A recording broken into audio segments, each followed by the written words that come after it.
6 miles out of the town, so we'd have to go as fast as we can for the bridge.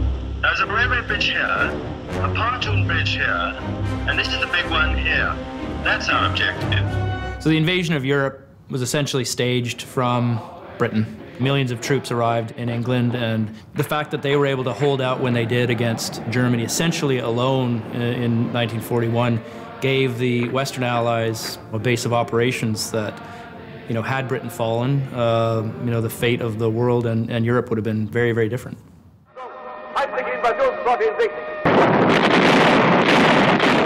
The British and Canadians are to take the 3 eastern beaches. The Americans are to secure the 2 on the west. They were a major partner during the invasion of Normandy. They handled 2 beaches during the invasion. The Americans had 2 beaches. And along with the Canadian forces, the British kind of had this hard slog up the left side of Europe, fighting through towards Caen, really against some of the toughest German divisions in Europe.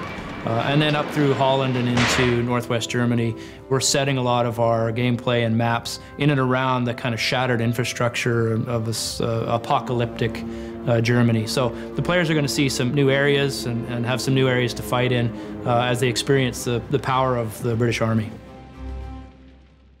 What kind of a people do they think we are? Is it possible they do not realize that we shall never cease to persevere against them until they have been taught a lesson which they and the world will never forget? I think when we looked at the makeup of the British forces and their character, it was really about capturing their toughness. That you look at Winston Churchill, the Prime Minister at the time, and how he typified their character, and this sort of bulldog and chomping down on the cigar, and pictures of him with a Tommy gun, and it sort of captured their resolve and their bravery and their sort of desire to see the war through. I mean, it was tough on them, incredibly, but I think that character was really a big part of the overall vision for the British.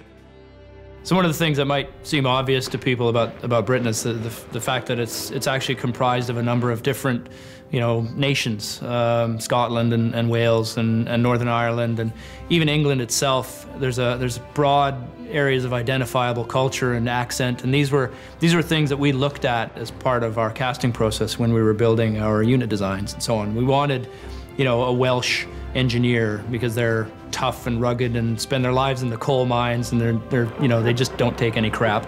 We wanted a Northern Irish commando because they've got this sort of bloodthirsty twang to their accent that came across really well.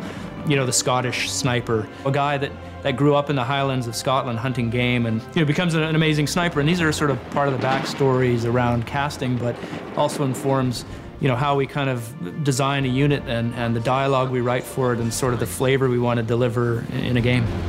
Once this lot's done with, I'm shooting nothing larger than a rabbit or a fat grouse.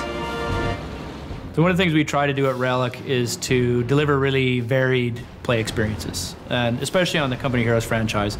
We're adding the British to the existing 4 armies, and now we have 5 really unique, really distinct armies to play. And they all feel and sound and act differently, and they all appeal to maybe different kinds of players, but the breadth of the experience really gives us this World War II platform that we've been striving for.